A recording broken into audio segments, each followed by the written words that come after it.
ሰላም ጤና ይስጥልን የቻናላችን ቤተሰቦች፣ ዛሬ ሁላችንም በየቀኑ የምናየው ነገር ግን በየቤቱ እና በየቡና ጠረጴዛው ላይ መነጋገሪያ እየሆነ የመጣ ጉዳይን እናነሳለን።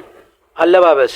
በተለይም ከቅርብ ጊዜ ወዲህ ገላን የመገላለጥ ፋሽን በከፍተኛ ሁኔታ እየጨመረ መጥቷል። ይህ ለውጥ የመጣው ከየት ነው? ማህበራዊ እሴቶቻችንስ ወዴት እየሄዱ ነው? ዛሬ በዚህ ጉዳይ ላይ በዝርዝር እንወያያለን። አለባበስ የሰው ልጅ ስልጣኔ መገለጫ ነው። ሆኖም አሁን ላይ የምናያቸው አዝማሚያዎች ከጥበብ ይልቅ መጋለጥን የቀደሙ ይመስላሉ።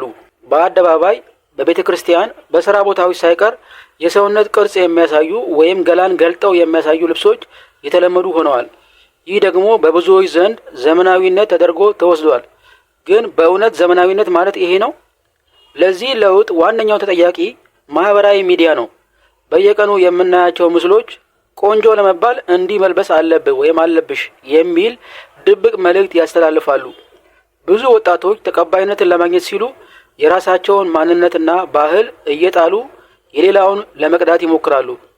ገላን መገላለጥ የግል መብት ቢመስልም ማህበራዊ ተጽዕኖ ግን የላቀ ነው። ሕፃናት የሚያዩት ነገር የወደፊት ስብዕናቸውን ይቀርጻል። ባህልና እሴት ሲጠፋ ደግሞ የአንድ ማህበረሰብ መለያ ምልክት ይጠፋል። ክብርና ውበት የሚገኙት በመሸፋፈን ውስጥ እንደነበረ እየተረሳ መጥቷል። ውድ ተመልካቾቻችን፣ ዘመናዊነት መሆን ማለት ማንነትን መጣል አይደለም። ራሳችንን ሳንጥል የራሳችን ጨዋነት የተሞላበት አለባበስ ይዘን ማደግ እንችላለን። ወላጆች ለልጆቻችሁ አርአያ ሁኑ። ወጣቶችም ውበታችሁ በልብሳችሁ ሳይሆን በስብዕናችሁ እንደሆነ እመኑ። እናንተስ በዚህ ጉዳይ ምን ትላላችሁ? ኮመንት ላይ ሀሳባችሁን አስፍሩልኝ። ቪዲዮውን ከወዳችሁት ላይክ እና ሼር በማድረግ አትርሱ።